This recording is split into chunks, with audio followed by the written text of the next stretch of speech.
आज दिवाली है और दिवाली के लिए मैंने स्वीट बनाई जो आपने अभी देखी, और साथ ही मैंने खीर भी चढ़ाई हुई है। यहाँ पे दाल उबल गई है। छोले नहीं बना रही हूँ, छोले मैंने कल बनाए थे, छोटी दिवाली वाले दिन। आज मैंने इसमें लोबिया डाली हुई है, तो लोबिया की भरी हुई पूड़ी भी बन जाती है और दाल भी। तो जो भी होगा मैंने इस तरह से इसको रेडी कर दिया। और ये है मसाले वाली मिर्च, ये बनाई है। कोई भी आ जाता है जैसे तो साइड डिश की तरह ये काम आ जाता है, क्योंकि बहुत सारी चीज़ें नहीं बन पाती। दही बड़े बने हुए हैं और अभी हो रहा है नाश्ता। तो नाश्ते के लिए मैंने ये प्याज कट किया है बारीक बारीक। थोड़ा सा पनीर था, ये दूध ख़राब हो गया था कल, तो उसका मैंने ये पनीर बनाया। तो इसको मिक्स करके मैं बनाने वाली हूँ स्टफ पराठा। तो ये नाश्ता फटाफट हो जाएगा, फिर बाकी के काम देखेंगे। और खीर भी मेरी ऑलमोस्ट डन है। बस दूध, ये मेरा 2 लीटर था, ये तो इसमें सारा चला गया। अभी 2 लीटर और मंगाती हूँ, तो 1-1.5 लीटर इसमें और डाल के इसको और कढ़ा दूँगी। वैसे तो कढ़ गई है काफ़ी, बट मुझे वो क्रीमी वाली अच्छी लगती है खीर। तो मैं इसमें कुछ भी मिल्क पाउडर वगैरह नहीं डालूँगी, दूध ही ला के इसमें और डाल के इसको फिर कढ़ा देंगे। तो अभी फ़िलहाल के लिए मैं इसको सिम पे कर दिया मैंने गैस को, और इसको ऐसे ही पकने देंगे। बस इस टाइम पे ध्यान देना होगा, अदरवाइज़ ये लग जाता है ना नीचे। तो ये है सुबह का, और अभी बज रहे हैं 8। अब ये मैंने इसमें सूखा आटा लगा दिया और हल्का सा हाथों से प्रेस कर देंगे। अदरवाइज़ इसमें डाल सीधे बेलन चलाएंगे ना तो उसमें से एयर निकल जाएगी। तो बेटर है कि हल्का सा हाथों से पहले प्रेस कर दें, ताकि ये सेटल हो जाए जितनी भी स्टफिंग है ना अंदर, दोनों तरफ से करके। देखिए बबल्स बने, जैसे मैं प्रेस कर रही हूँ बबल बन रहे। थोड़ी देर में आपको देखेंगे बबल नहीं बनेंगे, तो बस उस टाइम पे फिर रोलिंग पिन का यूज़ होगा इसके ऊपर।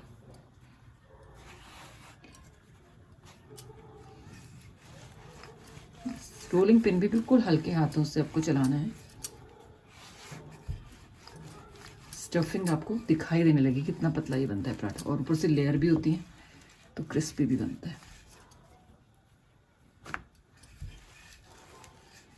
कितना भी पतला कितना भी बड़ा बना सकते हो इसे आप। और ये कच्चे प्याज है, इसमें पानी भी है, तब भी ये नहीं फटा। तो आप समझ सकते हो कोई भी पराठा इस तरह से आप बना सकते हो। चलो तवा गरम है मेरा, तवे पे डाल देती हूँ इसको।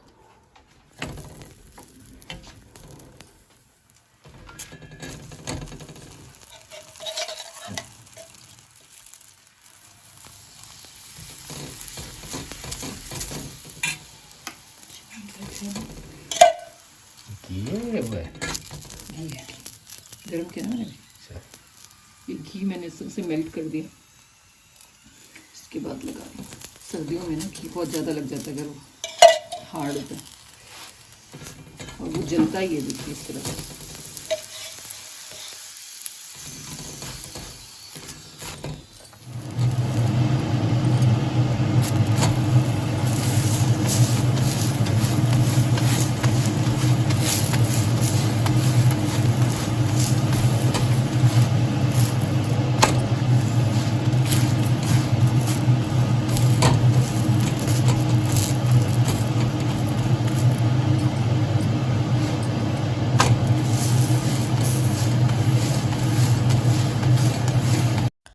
ये प्याज का पराठा ना टेस्टी तो काफ़ी लगता है, साथ में बहुत ही फिलिंग भी होता है, हैवी होता है काफ़ी। तो एक पराठा भी अगर आपने खा लिया ना तो फुल रहता है काफ़ी लंबे टाइम तक।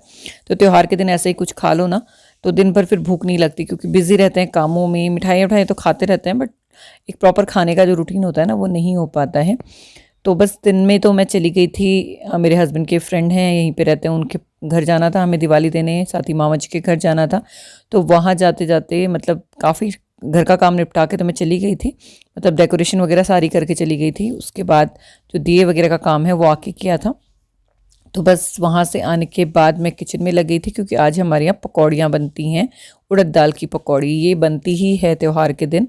तो शाम को पूड़ी और पकौड़ी ज़रूर बनती है। दिवाली वाले दिन तो मैंने छोटी दिवाली को नहीं बनाई थी, तो बड़ी दिवाली को मैं ये पकौड़ियाँ बना रही हूँ यहाँ पे।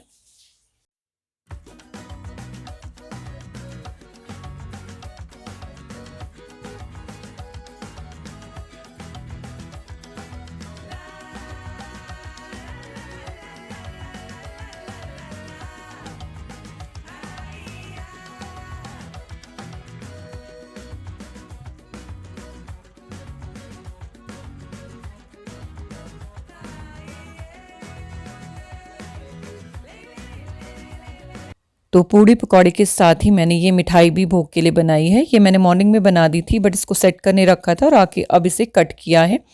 तो इस तरह से पूड़ी पकौड़ी, खीर और ये मिठाई, साथ में खील बतासे तो होते ही हैं, और कुछ फ्रूट्स, ड्राई फ्रूट्स, इसी को मैंने यहाँ पे भोग लगाया है। खाना अभी प्रॉपर्ली नहीं बना है, वो मैं बाद में बनाऊंगी क्योंकि आज लेट हो गया था मुझे घर पहुँचने में। उसके बाद फिर पूरे दिए वगैरह सब सेट करना, वो सारी चीज़ें, तो इसलिए आज मैंने खाना पहले नहीं बनाया, खाना बाद में बनाऊंगी, बट आधा ही खाना बनाना है, बाकी मेरा बन चुका है। तो ये मिठाई भी मैंने शेयर की हुई है, बहुत ही टेस्टी बनी थी। बहुत जल्दी जल्दी में सारे काम किए शाम में, तो जस्ट मैंने आनंद को बोला कुछ क्लिप्स ले लेगा, तो उसी ने थोड़े बहुत जो शूट किया है या क्लिप्स ली हैं, ये उसी ने की हुई हैं। तो क्योंकि मैं तो काम में बिज़ी थी, कहीं दिए लगाना, कहीं डेकोरेशन करना, तो उसी ने जो कुछ बच्चों से हो पाता है उस तरह का ही है ये ब्लॉग। तो वही थोड़ा बहुत दिखा रहा था डेकोरेशन जो मैंने की हुई थी या जो मैं काम कर रही थी। तो इस तरह से बस चल रहा है, क्योंकि सिंगल हैंडेडली मुझे करना पड़ता है घर में काम, क्योंकि फ़ीमेल का ही ये सारे काम होते हैं, डेकोरेशन, खाना बनाना, और हस्बैंड या बेटे को करते तो हैं वो, बट उनको बताना पड़ता है कि ये काम कर दो, वो काम कर दो, तो उस तरह से वो हेल्प करते हैं। पर बाकी जो भी रिस्पॉन्सिबिलिटी है वो सारी मेरी ही अकेले रहती है। तो घर में आने जाने वाले, मुझे कहीं जाना है, वो सारा मुझे ही देखना पड़ता है। तो जो भी हो पाया इस बार वो मैंने किया है। इस बार रंगोली भी बहुत ज़्यादा प्रॉपर नहीं बन पाई, जैसे मैंने शगुन के लिए बना दी थी। ये तो रंगोली मेरा रहता है कि मैं 2 बजे के आसपास बनाना शुरू करती हूँ, 3-4 बजे तक उसे फिनिश भी कर देती हूँ। बट आज मैं पहुँची ही 6 बजे थी घर वापस, मैं 12-1 बजे चली गई थी। इस वजह से रंगोली प्रॉपर नहीं बन पाई। तो मैंने एक थाली में बनाई है अंदर रंगोली, जो भी आप देखेंगे, और एक मैंने बाहर बनाई थी, वो जो सांचे आते हैं ना उसमें कलर भर के, वो वाली मैंने कर दी थी फटाफट। शाम को जैसे दिए लगा रही थी उससे पहले पहले मैंने वो रंगोली बनाई थी। तो बस इस तरह से है, बट फेस्टिवल है, एंजॉय करने का दिन है। पर मुझे इस पर बाहर जाके बहुत अच्छा लगा, अदरवाइज़ मैं कभी दिवाली वाले दिन बाहर नहीं जाती थी। जो भी मेरे घर आते थे वो अलग चीज़ है, बट मैं किसी के घर नहीं जाती थी दिवाली वाले दिन। पूरा दिन मैं काम में बिज़ी रहती थी, बट आज मैं किसी के घर होके आई ना, तो मुझे बहुत अलग सी एनर्जी लग रही थी। मतलब मैं घर आके बहुत फ्रेश सा फील कर रही थी। चेंज वगैरह नहीं कर पाई थी मैं घर आके, मैंने सोचा था साड़ी पहनूंगी, बट मैंने नहीं पहनी। जो सूट था उसी में मैं काम करना शुरू कर दिया था। तो मैंने मॉर्निंग में ही एक नया सूट पहन लिया था, तो बस उसी में सारा काम हुआ। बट ये है कि एंजॉय मैंने काफ़ी किया। बाहर जाके मिलते हैं ना तो काफ़ी अच्छा फील आता है। तो त्यौहार का मतलब ही यही होता है। तो बस इस तरह से रहा हमारा ये दिवाली का फेस्टिवल।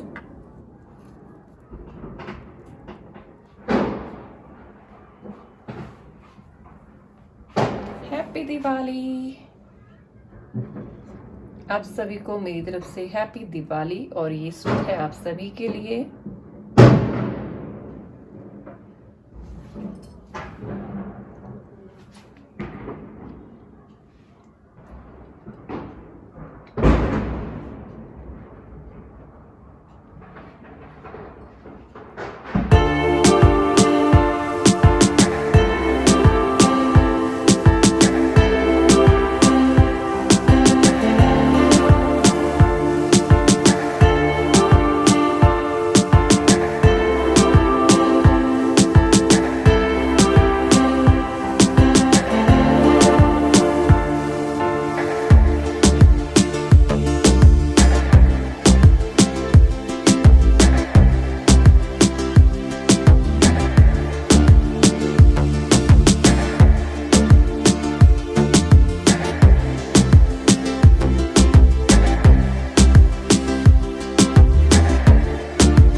तो बस दिवाली में खाना पीना और फ़ोटोशूट थोड़ा बहुत वो सब किया। उसके बाद अनंत जिद करने लगा छत पर चलो, छत पर चलो, क्योंकि उसके पास पटाखे बहुत सारे बचे हुए थे लास्ट ईयर के। इस बार हमने कुछ नहीं खरीदा, लास्ट ईयर भी नहीं खरीदा था, उससे पहले साल के बचे हुए थे, तो वही उसको फिनिश करने थे। तो कह रहा था इस बार सारे ख़त्म करूँगा, तो आप चलो मेरे साथ, जब तक मेरे पटाखे ख़त्म नहीं होते आप मेरे साथ छत पे रहोगे। तो बस मैं छत पे उसके साथ चली गई थी थोड़ी देर के लिए, और साथ में आपको दिखा रही हूँ उदयपुर का व्यू, क्योंकि सारा देहरादून यहाँ से दिखता है एक्चुअली, कि उस तरफ क्लेमेंट टाउन ये सारा एरिया यहाँ से दिखता है। बल्कि मसूरी में भी पटाखे जल रहे थे ना, तो वो भी इसमें दिख रहे थे। तो बस इस तरह से मैं एंजॉय कर रही थी व्यू, और आनंद जला रहा था अपने पटाखे। बाद में मैंने भी फुलझड़ी जलाई और एक अनार जलाया। बस मेरी दिवाली इतनी ही है, मुझे ज़्यादा पसंद नहीं है पटाखे वगैरह, बट ये कि बच्चों को रहता है ना कि हमारे साथ कोई करे, जलाए वो सब, तो बस उसके साथ मैंने थोड़ा सा किया था। और इस तरह से हमारी दिवाली रही। उम्मीद करती हूँ आपको ये वीडियो पसंद आया होगा। आपने किस तरह से सेलिब्रेट किया वो मेरे साथ ज़रूर शेयर कीजिएगा। आप सभी को बहुत बहुत शुभकामनाएँ, आपकी लाइफ में हमेशा इसी तरह से जगमग दिवाली रहे, हर दिन आपका दिवाली की तरह रहे, यही मैं भगवान से कामना करती हूँ। और मैं मिलती हूँ आपसे फिर किसी इंटरेस्टिंग ब्लॉग के साथ में।